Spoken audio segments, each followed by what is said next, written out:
கர்த்தருடைய பரிசுத்த நாமம் மகிமைப்படுவதாக. நிதிய தேற்றிடும் ஔஷதத்தின் மூலமாய் கர்த்தர் நமக்கு கொடுக்கிறதான வார்த்தை ஏசாயா 26வது அதிகாரம் 7வது வசனம். நீதிமானுடைய பாதை செம்மையாய் இருக்கிறது, மகா நீதிபரராகிய நீர் நீதிமானுடைய பாதையை செம்மைப்படுத்துகிறீர். ஹல்லேலூயா.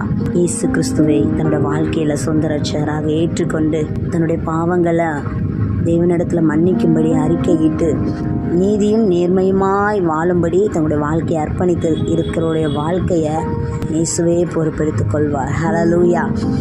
மகா நீதிபரராகிய கர்த்தர் அப்படிப்பட்ட நீதிமான்களுடைய பாதையை இயேசுவே செவ்வைப்படுத்துவார்.